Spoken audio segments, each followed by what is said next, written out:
అమలాపురం మున్సిపాలిటీలో కాంట్రాక్ట్ ఉద్యోగిగా పనిచేస్తున్న ఓ వ్యక్తి 6 నెలలుగా జీతాలు చెల్లించకపోవడంతో వాటర్ ట్యాంక్ ఎక్కి ఆత్మహత్య చేసుకుంటానని బెదిరించాడు. దీంతో కొద్దిసేపు అక్కడ ఉద్రిక్త పరిస్థితులు నెలకొన్నాయి. సమాచారం అందుకున్న మున్సిపల్ అధికారులు, సిబ్బంది, కార్మిక సంఘాల ప్రతినిధులు వెంటనే అక్కడికి చేరుకుని అతనితో చర్చలు జరిపారు.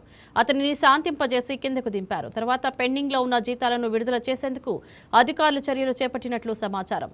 నెలల తరబడి జీతాలు అందక తీవ్ర ఇబ్బందులు ఎదుర్కొంటున్నామని కాంట్రాక్ట్ ఉద్యోగులు ఆవేదన వ్యక్తం చేశారు. భవిష్యత్తులో ఇటువంటి పరిస్థితులు తలెత్తకుండా చూడాలని వారు అధికారులను కోరారు.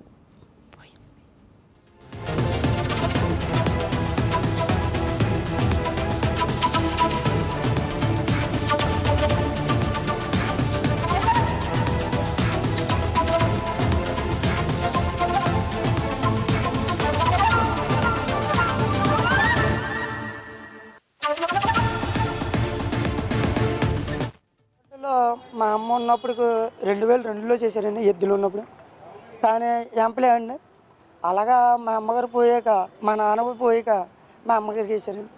అలాగా మా అమ్మగారికి ఉద్యోగం వేశారండి. ఆ తర్వాత మా అన్నీకి వేశారండి. పోయాక ఎద్దుల్లో వచ్చిందండి మా నాన్నగారికి 2002లో. అప్పుడు అక్కడి నుంచి 2010లో చేస్తున్నానండి. 10 సంవత్సరాలండి. 10 సంవత్సరాల పిల్లండి. మా అక్క, నేనండి, మా అమ్మ పని.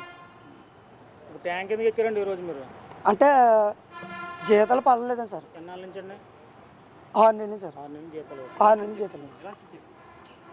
6 నెలల నుంచి జీతాలు లేకపోతే ఎవడైనా బాధే కదండి. ఒక నెలైనా సరే, ఒక నెల 2 నెలలు పాడితే తింటామండి. లేదు, జీతాలు లేదు.